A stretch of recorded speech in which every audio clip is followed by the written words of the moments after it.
Yo, Joe!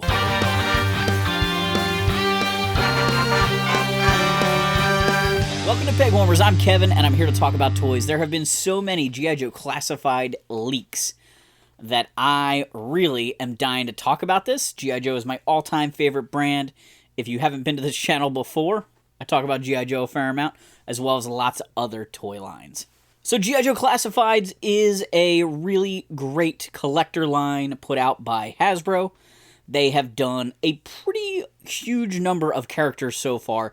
This line has outlasted what I expected it to do in its initial release based on the first wave. And it's evolved and it's morphed and it's really gotten good. And they have a bunch of stuff to announce for June, but it seems to have all leaked early. I'm sure we'll get a ton of details, more specific minutia about the figures and things like that and their accessories. But we kind of have the announcement of what's coming out, and I just want to talk about it because it's new and exciting. I'm sure there's a ton of other videos coming out on this topic because, you know, that's what we do as YouTubers. We talk about the news. So the first leak that I saw was that they were releasing the Cobra Stinger. The Stinger is an all-black Cobra Jeep with a missile launcher on the back. That was no shocker because we just recently got the Vamp. The original Vamp and Stinger reused some parts or were very similar with each other. And some of the steps they took with this new classified Vamp totally lent itself towards making the Stinger. So it's a no-brainer. It's a minimal investment to get a second vehicle out of it. And it wasn't a HasLab or anything. They could sell it at retail or online specialty shops. So it's really a great item for them to release. I'm looking forward to it. It comes with a Stinger driver. This is like a gray Cobra Trooper with a red mask. He looks really nice. The Jeep has the red missiles on the back and a more enclosed cab than the Vamp, which is kind of traditional for this vehicle. And I'm really looking forward to seeing what other little bits and pieces come with it. The Classifieds Vamp had a lot of little cool accessories and things that it came with, and I don't know if they'll all just carry over or if there'll be some new little odds and ends. Of course, this can also tow the missile system that I recently reviewed from the G.I. Joe Classified line, which, you know, a lot of people were going to have towed by the HISS tank, but now you could also have it towed by the Stinger. That way the Stinger has a rack of missiles, and then it's towing another thing with a rack of missiles. Around the same time that I saw the Stinger, I saw a teaser for a retro carded Cobra Trooper. The retro collection from Classifieds has been classified size figures, but they're better likeness to their original figure, and they come on like a retro packaging that has like a painting of the character with the explosion behind it, like vintage G.I. Joes. They've done several army builders in this retro line, including the Crimson Guard, the Snow Serpents, and the Eels. So it just makes sense to do the Cobra Trooper. We've had several Cobra Trooper releases. This one will be unique, but it looks to reuse a fair amount of the parts from the previous releases, just has, you know, maybe a little bit more retro-inspired accessories and paintwork. The next figure that I saw leaked online maybe wasn't supposed to get leaked, but it was definitely, again, a thing that I knew was coming.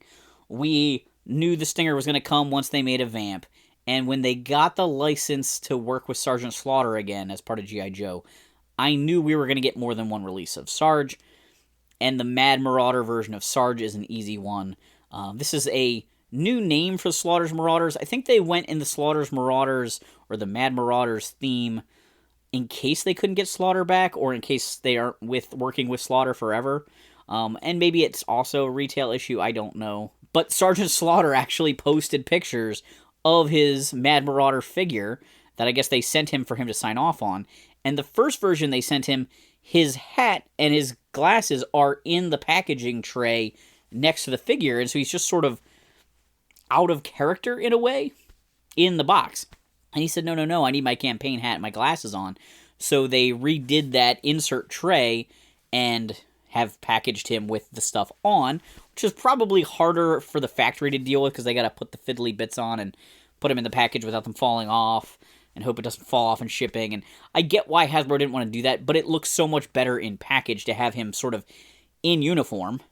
And it'd be like if a character was known for their helmet and you just had them like with the normal head on, you know, in that window box, like a Power Ranger without their helmet on in the window box would be weird. Most people would want to see the Ranger helmet on. So Sarge now has his hat, his glasses, but he also said on X that they've already like made some of the ones without the stuff on, and that they're getting released anyway. So it's like a running change. And so there's like a variant, basically, and it's only if you keep it boxed that it matters. But if you are a complete boxed collector, you might want to have both packaged versions of the Sarge.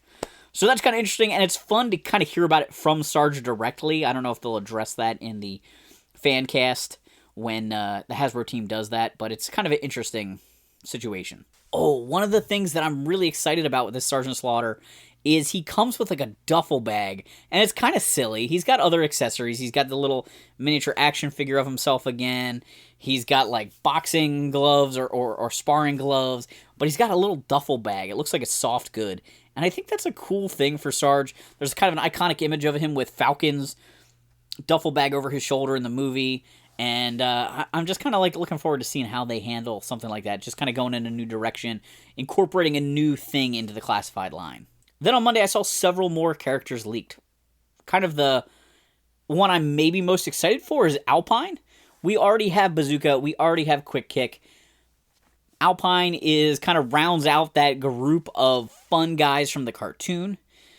He was the more serious foil to Bazooka and most of their antics. Alpine's considered one of the toughest Joes, according to General Hawk in G.I. Joe the movie, when Gung-Ho, Alpine, and Bazooka are on guard duty with Serpentor and end up getting their butts kicked by Nemesis Enforcer, a figure that's coming out soon, or has been teased by name only. He looks great. He's got a removable helmet, which I don't think we've really ever had before. He's got his like parachute cord rope bundles sculpted onto him. One accessory that I noticed they're reusing, which is fine, it works because he has a similar accessory, is he definitely has the Alley Viper's grappling hook gun. It doesn't look exactly like his vintage one, but it's the same type of item, and so why not reuse the tooling there? It's hard to tell exactly what all he's going to come with. You know, all these package shots are, you know, the cardboard itself hides some of the accessories or makes it hard to tell what some of the accessories are. But he definitely looks pretty good, and I'm very excited for him. I have a soft spot for Alpine. He was a character that I used in my stop-motion animated show, Action Figure Adventures. You really owe us for this one, buddy. Yeah. Chill, fellas. It'll all be worth it once I find us a way out of here, right? I'll believe it when it happens. See you around, fellas. Okay, Alpine. Ready for your picture? Listen, Scoot. Maybe that's not such a good idea. You know what happened to everyone else whose picture you took? Don't be silly. Come on, give us a nice big smile. No, it's bad luck. Nonsense. That wasn't so bad, was it? He used a roll of dental floss to try to scale down the center of a, not a spiral, but just a, like, four-sided staircase in a dorm building.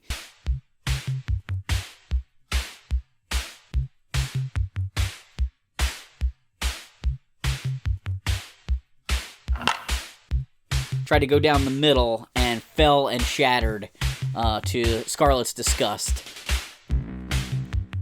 Yikes. At least none of it's uphill. I can handle it, though. In my stop-motion animated show I did in college, basically a toy store in a dorm room, where the toys were trying to escape. I'm afraid you'll have to stay up here for now, little fella. So I have a soft spot for Alpine, and I'm really looking forward to getting that figure.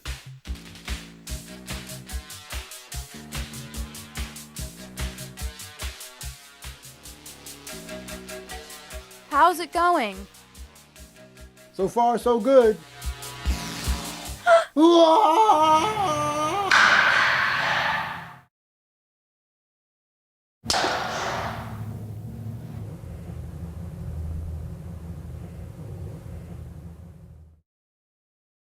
They also announced Storm Shadow version 2. We've had quite a few versions of Storm Shadow, actually. His first one was the Arctic Storm Shadow, which was really like Ninja Force. Then they did some more traditional versions. I think they actually did 2 more traditional versions, a classified release and a retro release of him. I could be mistaken. Now they're doing the version 2, the Joe version of him, or the first Joe version of him, with the gray modern camo, and the hood, and the mask, and the tattoo.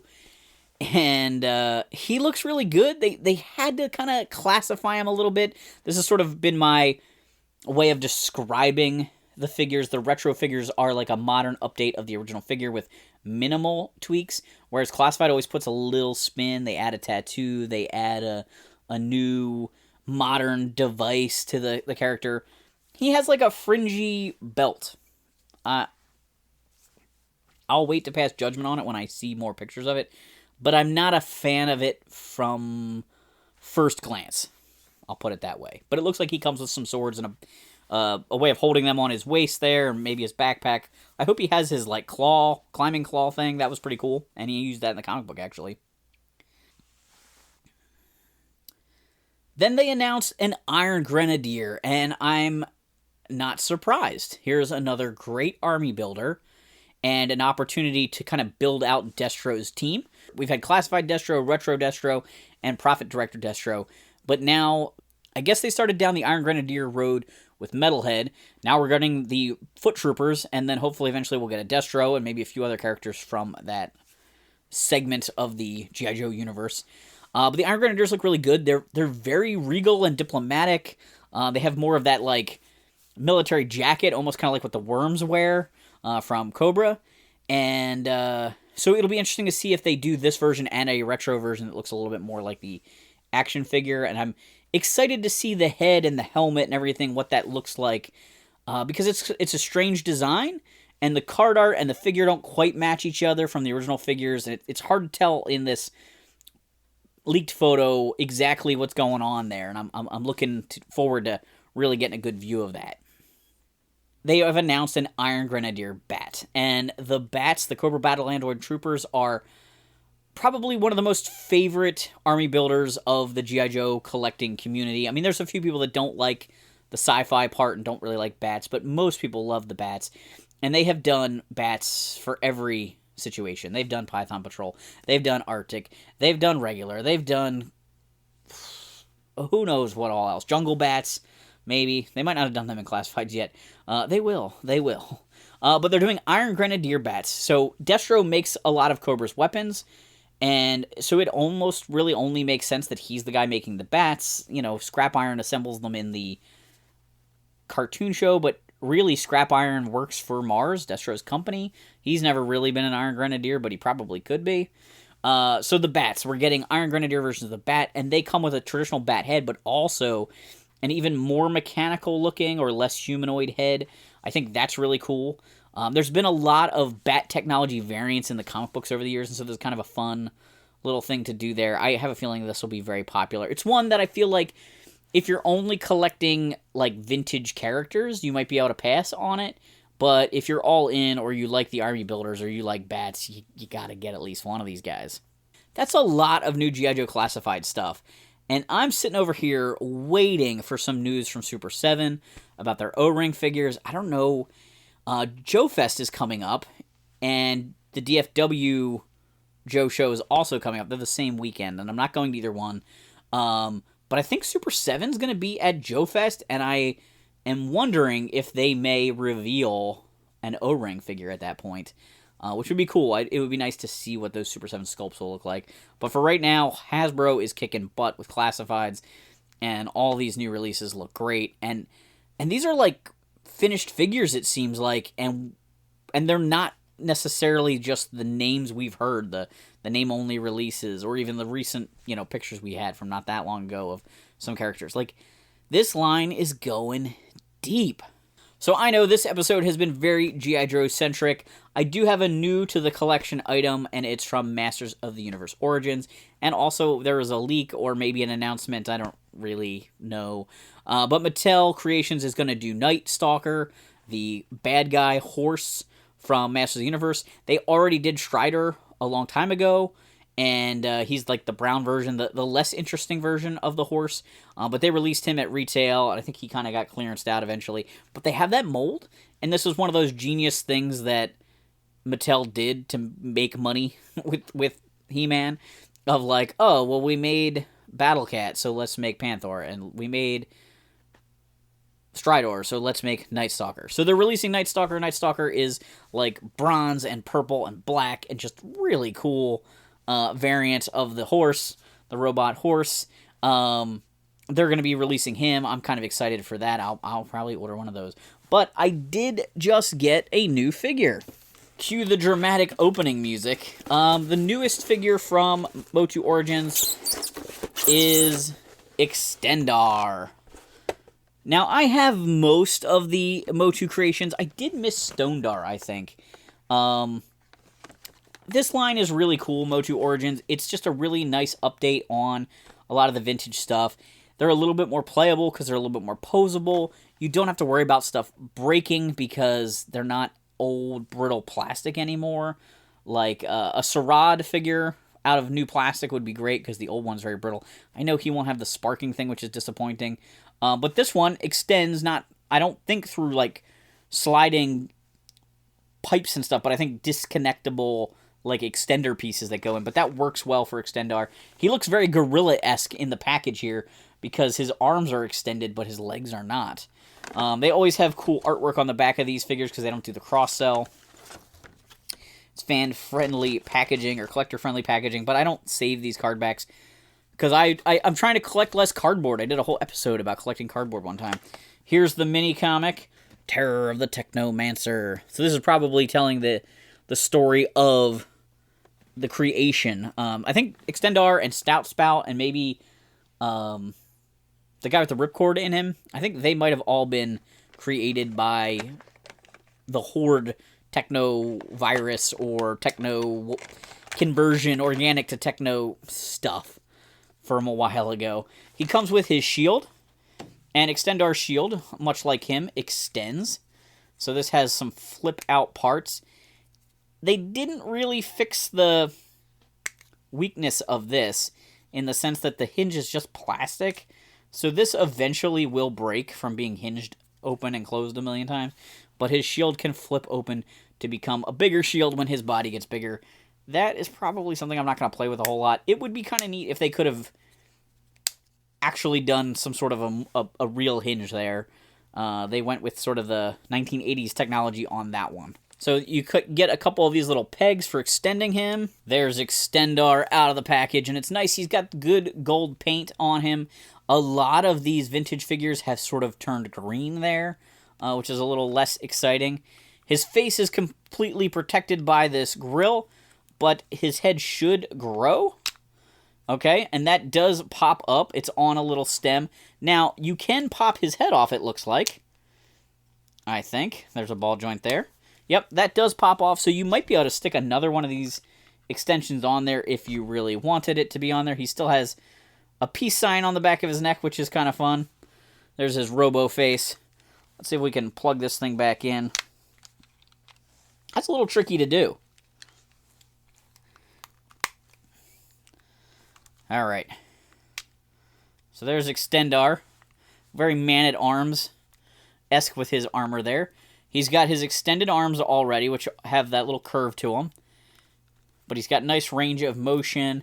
He still retains elbow joints, because there is a joint here above that peg. That's a little hard to move, though.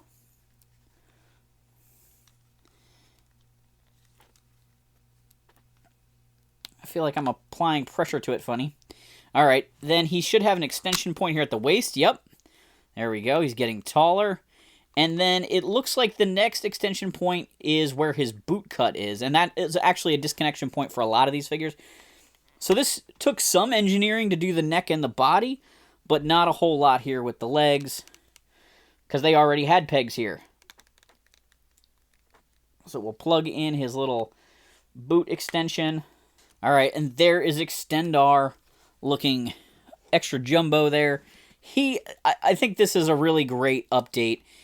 And while I don't ever really want to get rid of my vintage MOTU stuff, because I love it that it is vintage in the original, this line does make it a little bit tempting to just say, you know what? Here I have, decent facsimiles, actually maybe better than the original facsimiles of many of the figures. They're more durable, they're more playable, but they're not the vintage ones. So, it makes it hard to say, oh, I'll give up the original one to just have this one. But he's a really nice replacement if you don't want to get the original one and you just want to get this one, or if you're building both collections. He's a pretty good figure. I'm glad I got him. I know I passed up on the Rock Warriors. I probably should have gotten him because the Rock Warriors are some of my least favorite figures from MOTU, and having the additional articulation makes them a better figure. I wonder if they're going to do the tops. Like, how close are they going to get to the end of the line? There are very few figures I don't have from the vintage line. The tops probably are the only ones. I think they are the only ones I don't have. But a lot of these guys have really kind of shown up the vintage figures, as well as they've made some new characters, which is extra fun also. And I'm hoping Mattel Creations continues to do a few more new releases here and there when they do run out of characters from the main line. When I picked to talk about G.I. Joe classified leaks for this week's episode, I knew that the fan cast would come out and the information would come out and we would know more. And so I've done some more research. I've answered or received answers to some of my questions that are in this video. So if I'm asking about why what does the Iron Grenadiers helmet really look like? Well, of course, there's better quality pictures now. Some of them may even be edited into this video. But I want to finish kind of talking about the G.I. Joe news. Renders. They announced Dial Tone. Yes, 1986 G.I. Joes. I love them. He looks fantastic. He looks very traditional. He gives me a little Psych Out vibe with the little listening radar dish gun thing. It's not exactly Psych Out's accessory, but it makes me think of that. A Saw Viper, another render they showed. They're sticking with that modern look ever since the 25th anniversary collection or the 50th anniversary collection. They've been giving him this like high collar. It's just kind of a different look for him. I would love to see a version of him in Classifieds that looks like the artwork from the comic, from the classic episode or issues with the Saw Viper mowing down some Joes. I think that would be fantastic. But both of those are cool characters. We get another army builder with Saw Viper, if you like to army build him. Retro cards, we already know about the Cobra Trooper, but they're doing Cobra Commander. That amazing Cobra Commander body that we got with his tank is getting decoed in his cartoon colors with the chrome vac metal mask. He looks awesome. And they also announced a retro card Stalker. Not a huge difference from his regular classified release. I would like to, compare them as far as parts. Obviously the paint's a little different. He doesn't have the scarf piece. But I think, a fairly easy retro version to do. And he's a very popular character from 82. One of the better figures, really, from that era. So it makes sense to do a retro carded Stalker. They finally announced a date to release the Mad Marauder Spirit and Lowlight. That 2-pack we saw teased a while ago. But that's good news, and it makes sense with the Slaughter Marauder, or Mad Marauder Sergeant Slaughter, coming out. And they also dropped Footloose. No images of him yet, but it makes sense because Footloose they can release as Footloose in his Vietnam-era camo, and then they can release him as a Mad Marauder as they systematically work their way through all of those characters. I'm surprised they didn't announce the Mad Marauders Mutton Junkyard yet. So this just kind of finishes filling that out. I know that the angle's a little high here. I just propped my camera, my phone on a box that's down here in the basement, but it gets you to see a section. I tell you, I've been working, and this has actually been done for a while, but I haven't put together the episode about this, and I actually have one little spot over here that needs to be filled in. I have those figures. My problem is I actually have 3 figures, but I only left 2 spots by accident, and I need to decide what I'm doing there. Back to the previously recorded Kevin. So I had another episode in mind for this week, but with all the G.I. Joe information that came out, I decided to table that and take care of this. I do have a date set with Tony from Hack the Movies and Ryan from Monster FX, so we are going to be shooting some more episodes of Pegwarmers with them, which I know those are always, crowd pleaser episodes because we're focusing on a retro toy line and kind of doing a bigger episode. The stuff that I was going to unbox and take a look at will probably come out eventually. But this is how, like, the pile builds. I was talking last episode about how I get behind on opening stuff. I only opened one toy in this episode, so there's still stuff sitting in boxes, and if that doesn't happen and more stuff comes in, the pile grows. Anyway, it was fun checking out all of these leaks. I can't wait to see what other information and little tidbits come out. Sometimes the really cool little accessories get released or explained or shown off better in the Hasbro Pulse live streams, and just the leaked pictures don't quite do the toys justice. So I am really looking forward to seeing them bigger and better and clearer. But thank you so much for watching. Do me a favor, hit that like button. Consider subscribing to the channel. If you want to support us further financially, you can join the Patreon. We get special content over there. There's a Discord. I love the little group of guys on there. We're always chit-chatting about toy shows and things that are new to their collections and just other fun stuff. I often wake up with messages in the morning because some people are on the other side of the earth. But I appreciate their support. I appreciate you guys watching. Thanks for hanging on the peg with me.